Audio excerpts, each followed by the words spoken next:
Friend, famous Turkish actor जान Yemen की जिंदगी कामयाबियों और कंट्रोवर्सीज से भरी हुई है। जान यमन को टर्किश सीरीज एरकेंजे कुश अर्ली बर्ड की जबरदस्त कामयाबी ने शोहरत की बुलंदियों पर बिठा दिया। पर क्या बात है कि जान यमन ने टर्की के बजाय इटली में रहकर अपने करियर को बढ़ाने का फैसला किया। इसके पीछे की वजह बहुत ही शॉकिंग है। चलें आपको बताते हैं कि क्यों जान यमन इटली में रिहाइश पजीर हैं और वो टर्की वापस नहीं आते और किसी भी टर्किश सीरीज का हिस्सा नहीं है। तो वीडियो शुरू करते हैं। वीडियो शुरू करने से पहले नए आने वाले व्यूवर्स से दरखास्त है कि वो चैनल को लाइक और सब्सक्राइब करें और कमेंट सेक्शन में अपनी राय का इजहार जरूर करें। तो वीडियो शुरू करते हैं। सीरीज एरकेंजे कुश की शानदार कामयाबी के बाद जान यमन को न सिर्फ टर्की बल्कि पूरे यूरोप में हाथों हाथ लिया गया। वो जहाँ भी जाते इनके फैंस का एक हजूम लग जाता। इसी दौरान जान यमन ने एक मैगजीन को इंटरव्यू देते हुए अपनी को स्टार डेमिड ओज़दमिर के बारे में कहा कि डेमिड ओज़दमिर से रिलेशनशिप में तो रह सकते हैं, यानी वो एज ए गर्लफ्रेंड तो ठीक है मगर इनसे मोहब्बत या शादी नहीं की जा सकती। उन्होंने कहा कि मैं डेमिड ओज़दमिर का मजाक नहीं बना रहा मगर मुझे ऐसा लगता है कि डेमिड से दोस्ती हो सकती है, मोहब्बत नहीं। इनकी इस बात से अच्छा खासा वबाल मच गया और इनके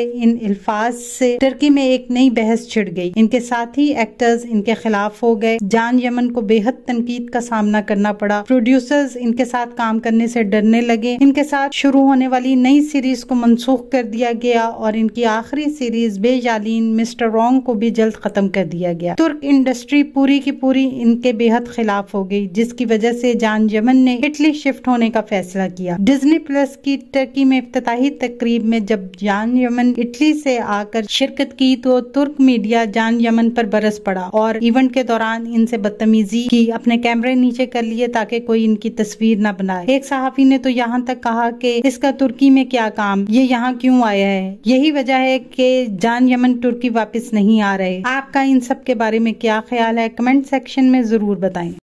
आने वाले दिनों में अपने पसंदीदा ड्रामों की मजीद मालूमात के लिए हमारे चैनल को लाइक करें, शेयर करें और सब्सक्राइब करना ना भूलें। शुक्रिया।